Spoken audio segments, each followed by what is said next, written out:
യുദ്ധകളത്തിൽ ഇനി ഇന്ത്യയുടെ super soldier ഇറങ്ങും എന്നുള്ള റിപ്പോർട്ടുകൾ ഇപ്പോൾ ലഭിക്കുന്നു. ഭാവിയിലെ യുദ്ധങ്ങൾ ഇനി കാണുന്നത് പോലെ ആയിരിക്കില്ല. ഇനി കാണുന്നത് പോലെ വലിയ രീതിയിലുള്ള സന്നാഹങ്ങളോ കാര്യങ്ങളോ ഒന്നും തന്നെ ഭാവിയിലെ യുദ്ധങ്ങളിൽ ഉണ്ടാകില്ല. ഇനി ടെക്നോളജി വാറാണ് വരാൻ പോകുന്നത്. വൻ കാലാൾപ്പടയും കൂടുതൽ ആയുധവുമുള്ളവർ മേൽക്കോയ്മ നേടുന്ന യുദ്ധകാലമൊക്കെ പോയി കഴിഞ്ഞു. ഇനി ആരുടെ കയ്യിലാണ് ഏറ്റവും മികച്ച നൂതന സാങ്കേതിക വിദ്യയുള്ളത് അവരായിരിക്കും യുദ്ധത്തിലെ വമ്പന്മാരെന്ന് പറയുന്നത്. ഡ്രോണുകൾ, ആർട്ടിഫിഷ്യൽ ഇന്റലിജൻസ്, അത്യാധുനിക സെൻസറുകൾ എന്നിവ യുദ്ധത്തിന്റെ ഗതിയും വിഗതികളും നിർണ്ണയിക്കുന്ന ഈ കാലത്ത് വമ്പൻ സൈനിക സന്നാഹങ്ങളെക്കാൾ സ്മാർട്ടായ തന്ത്രങ്ങൾക്കാണ് പ്രാധാന്യം. യുഎസും ചൈനയും റഷ്യയും ഒക്കെ ഇപ്പോൾ അത്തരം സൈനിക തന്ത്രങ്ങളിലൂടെയാണ് നീങ്ങുന്നത് എന്ന് നമുക്ക് എല്ലാവർക്കും അറിയാം. ഇന്ത്യയും സ്വന്തമായി സൈന്യത്തിന്റെ കാലാൾപ്പടയെ ആധുനികവൽക്കരിക്കുന്നതിനുള്ള ഗവേഷണങ്ങളിൽ ഏർപ്പെട്ടു തുടങ്ങി എന്നുള്ള റിപ്പോർട്ടുകൾ വരുന്നു. ഒരു സൈനികൻ എന്ന യുദ്ധകളത്തിലെ വലിയൊരു നെറ്റ്വർക്കിന്റെ കണ്ണിയായി മാറുകയും ഏറ്റവും മാരകമായ ആയുധമായി മാറുകയും ചെയ്യുന്ന രീതിയാണ് വരാൻ പോകുന്നത്. DRDOയുടെ FINSAS എന്ന പ്രോഗ്രാമിന് കീഴിലാണ് ഈ സംവിധാനമെല്ലാം ഒരുങ്ങുന്നത്. ഇതിന്റെ ആദ്യത്തെ ഘട്ടം നേരത്തെ പൂർത്തിയായിരുന്നു. ഇതിനെ പരിഷ്കരിച്ച് കൂടുതൽ സംവിധാനങ്ങൾ ഒരുക്കും എന്നാണ് നമുക്ക് മനസ്സിലാക്കാൻ സാധിക്കുന്നത്.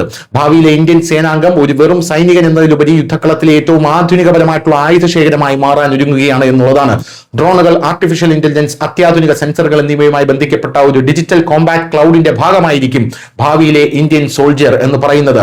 കേവലം ആയുധം ധരിച്ച വ്യക്തി എന്നതിനപ്പുറം വിവരങ്ങൾ ശേഖരിക്കുകയും പങ്കുവയ്ക്കുകയും ചെയ്യുന്ന ഒരു സജീവ നോഡായി ഓരോ സൈനികനും മാറും എന്നുള്ളതാണ് ഇതിന്റെ ഏറ്റവും വലിയ പ്രത്യേകത. ഭാരമേറിയ ആയുധങ്ങളും സാമഗ്രികളും വഹിക്കുമ്പോഴുണ്ടാകുന്ന ക്ഷീണം കുറയ്ക്കുന്നതിനായി DRDO ടാറ്റയുമായി ചേർന്ന് പാസീവ് എക്സോസ്കെലിറ്റനുകൾ വികസിപ്പിച്ചെടുത്തിട്ടുണ്ട്. സിയാച്ചിൻ, ലഡാക്ക് തുടങ്ങിയ ഓക്സിജൻ കുറഞ്ഞ ഉയർന്ന മലനിരകളിൽ സൈനികരുടെ കാര്യക്ഷമത വർദ്ധിപ്പിക്കാൻ ഈ സംവിധാനം നിർണായകമാകും.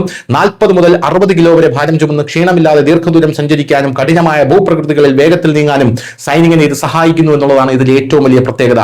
ഭാവിയിലെ സൈനികന്റെ ഏറ്റവും പ്രധാനപ്പെട്ട ഉപകരണമായി അവന്റെ ഹെൽമറ്റാണ് മാറാൻ പോകുന്നത്.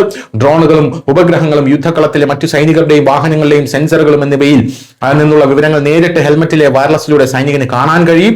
ഇതിന്റെ പ്രഡേറ്റർ വിഷൻ എന്നാണ് വിശേഷിപ്പിക്കുന്നത്. ഇതുപോലെ എവിടെ എന്തൊക്കെയാണ് നടക്കുന്നത് എന്നതിൽ സൈനികന് കൃത്യമായ ധാരണ ഉണ്ടാകും. അതിനനുസരിച്ച് ഒളിക്കാനും കൃത്യതയുടെ എതിരാളികളെ ആക്രമിക്കാനും സൈനികന് സാധിക്കും.